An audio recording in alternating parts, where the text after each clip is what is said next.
सोचिए, अगर किसी को ऐसे कानून के लिए सजा मिले जो उसके काम करने के टाइम पर था ही नहीं, या एक ही गलती के लिए 2 बार सजा।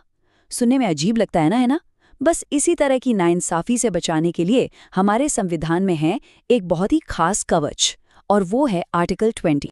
तो ये जो आर्टिकल 20 है ना, ये असल में हमें स्टेट यानी सरकार की मनमानी से बचाने के लिए 3 बहुत ही पावरफुल प्रोटेक्शंस देता है। ये 3 ऐसी ढाल हैं जो ये पक्का करती हैं कि किसी के साथ क्रिमिनल मामलों में ज्यादती ना हो। तो आज की हमारी बातचीत का रोड मैप कुछ ऐसा रहेगा। सबसे पहले तो हम देखेंगे कि ये आर्टिकल 20 है क्या, ये सुरक्षा कवच काम कैसे करता है। फिर हम इसकी पहली ढाल पर बात करेंगे, मतलब पुराने कानूनों से कैसे बचाता है। इसके बाद आएगी दूसरी सुरक्षा, दोहरे दंड से बचाओ। और फिर तीसरी सुरक्षा, यानी खुद के खिलाफ गवाही देने से आज़ादी। और हाँ, आखिर में ये भी समझेंगे कि ये सब इतना ज़रूरी क्यों है। तो चलिए शुरू करते हैं। आर्टिकल 20, जैसा कि नाम से ही पता चलता है, एक सुरक्षा कवच है। इसके 3 क्लॉजेज हैं और ये तीनों मिलकर किसी भी इंसान को स्टेट के आर्बिट्ररी एक्शन यानी मनमाने बर्ताव से बचाते हैं। और पता है सबसे मजेदार बात क्या है? ये प्रोटेक्शन सिर्फ इंडियन सिटीजन्स के लिए नहीं है। अरे भाई, ये तो भारत की जमीन पर मौजूद हर इंसान को मिलती है, चाहे वो विदेशी ही क्यों ना हो। अच्छा, अब इसकी कुछ खास बातें समझ लेते हैं। जैसा हमने कहा, इसमें 3 अलग-अलग क्लॉजेज हैं। ये हमें लेजिस्लेचर और एग्जीक्यूटिव, मतलब कानून बनाने वालों और उसे लागू करने वालों, दोनों की मनमानी से बचाते हैं। पर एक बहुत जरूरी बात याद रखनी है, ये सिर्फ और सिर्फ क्रिमिनल लॉज पर लागू होता है। जी हाँ, सिविल या टैक्स लॉज पर नहीं।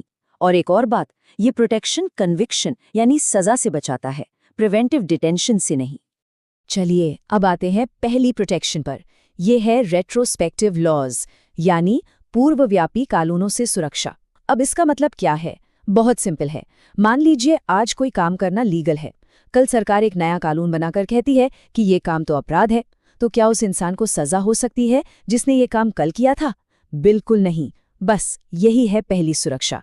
जब काम किया तब अगर वो जुर्म नहीं था, तो बाद में कानून बनाकर उसके लिए सजा नहीं दी जा सकती। इस चीज के लिए एक फैंसी सा लीगल टर्म भी है, x post facto law. Hindi में कहते हैं कार्योत्तर कानून। ये बस वही कानून है जो रेट्रोएक्टिवली, मतलब पिछली तारीख से, किसी काम को अपराध बना दे या उसकी सजा बढ़ा दे जो पहले ही हो चुका है। हमारा आर्टिकल 20 का पहला क्लॉज, आर्टिकल 21, इसी पर रोक लगाता है। पर यहाँ एक लेकिन है, और ये बहुत बड़ा लेकिन है। जैसा मैंने पहले भी बताया था, ये प्रोटेक्शन सिर्फ, मैं फिर से कह रही हूँ, सिर्फ क्रिमिनल लॉज के लिए है। इसका क्या मतलब हुआ? इसका मतलब ये हुआ कि सरकार सिविल लॉ या टैक्स लॉ को पिछली तारीख से लागू कर सकती है। वो कह सकती है कि पिछले साल की इनकम पर अब ज्यादा टैक्स लगेगा, वो लीगल है। लेकिन वो ये नहीं कह सकती कि पिछले साल किया गया कोई काम अब अपराध माना जाएगा। ये फर्क समझना बहुत जरूरी है। अच्छा, अब इसमें कुछ और भी मजेदार पेच है। ये जो प्रोटेक्शन है ना, ये सजा और कन्विक्शन पर है, ट्रायल के प्रोसीजर पर नहीं। मतलब ये कि अगर किसी ने कोई जुर्म पहले किया था तो उस पर मुकदमा नए प्रोसीजर के हिसाब से चलाया जा सकता है। और एक और दिलचस्प बात, अगर सरकार कोई ऐसा कानून लाती है जो पिछली तारीख से सजा को कम कर दे, तो वो बिल्कुल वैलिड है, क्योंकि भाई फायदा हो रहा है तो दिक्कत क्या है? एक गलती की एक ही सजा, सुना है ना? बस यही है हमारी दूसरी प्रोटेक्शन। इसे कहते हैं प्रोटेक्शन फ्रॉम डबल जेपर्डी, यानी दोहरे दंड से सुरक्षा। इसका सीधा सा सिद्धांत है, किसी भी इंसान पर एक ही जुर्म के लिए एक से ज्यादा बार केस चलाकर सजा नहीं दी जा सकती। सिंपल। ये जो आइडिया है ना, ये कोई नया नहीं है। ये एक बहुत पुरानी लैटिन कहावत पर बेस्ड है, नीमो डेबिट बिस विक्सारी। सुनने में भारी लगता है, पर मतलब बड़ा सीधा है। एक इंसान को एक ही जुर्म के लिए 2 बार खतरे में नहीं डालना चाहिए। लेकिन इस प्रोटेक्शन को क्लेम करने के लिए 2 शर्तें हैं, और दोनों का पूरा होना जरूरी है। कंडीशन नंबर 1, उस इंसान पर पहले किसी कोर्ट या जुडिशियल ट्रिब्यूनल में केस चला हो। और कंडीशन नंबर 2, उस केस के आखिर में उसे सजा भी मिली हो।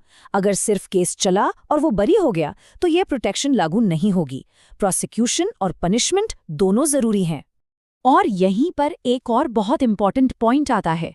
ये जो डबल जेपर्डी वाली सुरक्षा है, ये सिर्फ और सिर्फ जुडिशियल प्रोसीडिंग्स, मतलब कोर्ट कचहरी की कार्यवाही पर ही लागू होती है। इसका मतलब ये हुआ कि ये डिपार्टमेंटल इंक्वायरीज या डिसिप्लिनरी एक्शंस पर लागू नहीं होती। एक उदाहरण से समझते हैं। मान लीजिए एक सरकारी अफसर है, उस पर रिश्वत लेने का आरोप है, तो उसके डिपार्टमेंट में भी उसके खिलाफ जांच चल सकती है और उसे नौकरी से निकाला जा सकता है। और साथ ही साथ उसी रिश्वत के केस में पुलिस कोर्ट में भी क्रिमिनल केस चला सकती है।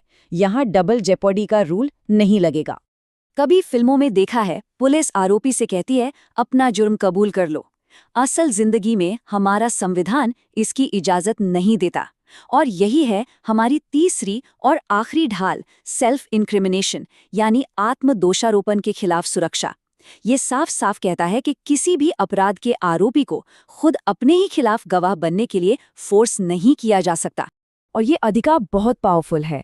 ये सिर्फ कोर्ट में ही नहीं बल्कि पुलिस इन्वेस्टिगेशन के दौरान भी एक ढाल की तरह काम करता है। ये पक्का करता है कि स्टेट जबरदस्ती करके किसी से उसका जुर्म कबूल ना करवा ले। तो ये प्रोटेक्शन किसको मिलती है? ये उस इंसान को मिलती है जिस पर फॉर्मली किसी अपराध का आरोप लगा हो। और हाँ, ये भी सिर्फ क्रिमिनल प्रोसीडिंग्स में लागू होती है, सिविल केसेस में नहीं। अब सवाल उठता है कि इसमें क्या क्या आता है। तो इसमें ओरल टेस्टिमनी मतलब मुंह से कुछ बोलना और डॉक्यूमेंट्री एविडेंस मतलब कोई कागज देना, दोनों शामिल हैं। तो क्या इसका मतलब ये है कि आरोपी कुछ भी देने से मना कर सकता है? नहीं, ऐसा भी नहीं है। इस प्रोटेक्शन की भी अपनी कुछ सीमाएं हैं। तो सवाल ये उठता है कि वो कौन सी चीजें हैं जिनके लिए आरोपी को मजबूर किया जा सकता है। तो सुनिए, आरोपी को कुछ चीजें देने के लिए फोर्स किया जा सकता है, जैसे कि कोई फिजिकल ऑब्जेक्ट, मान लीजिए कोई हथियार, या फिर अंगूठे का निशान देने के लिए, या सिग्नेचर का सैंपल देने के लिए। यहाँ तक कि ब्लड है या डीएनए सैंपल जैसे फिजिकल टेस्ट के लिए भी मजबूर किया जा सकता है। और ऐसा क्यों? क्योंकि कानून की नज़र में ये सब गवाही नहीं है, ये फिजिकल एविडेंस है। तो हमने आर्टिकल 20 की इन तीनों प्रोटेक्शंस को एक एक करके समझा। अब एक कदम पीछे हटते हैं और देखते हैं कि ये तीनों मिलकर इतने जरूरी क्यों हैं। Why does this matter? तो एक क्विक रीकैप करते हैं। पहली, सुरक्षा यानी एक्स पोस्ट फैक्टो लॉज से प्रोटेक्शन सिर्फ क्रिमिनल मामलों में है, सिविल या टैक्स में नहीं। दूसरी, डबल जेपर्डी, ये कोर्ट से सजा मिलने के बाद ही लागू होती है, डिपार्टमेंटल जांच पर नहीं। और तीसरी, सेल्फ इंक्रिमिनेशन से बचाव, ये फिजिकल एविडेंस जैसे फिंगरप्रिंट्स या ब्लड सैंपल पर लागू नहीं होता। तो कुल मिलाकर ये तीनों क्लॉज एक साथ मिलकर एक बहुत जरूरी बात पक्की करते हैं, वो ये कि स्टेट को यानी सरकार को अपना केस फेयर तरीके से साबित करना होगा। वो अपनी ताकत का इस्तेमाल करके मनमाने ढंग से या जबरदस्ती करके किसी को दोषी नहीं ठहरा सकती। और सच पूछिए तो यही एक सभ्य और कानून से चलने वाले समाज की पहचान है।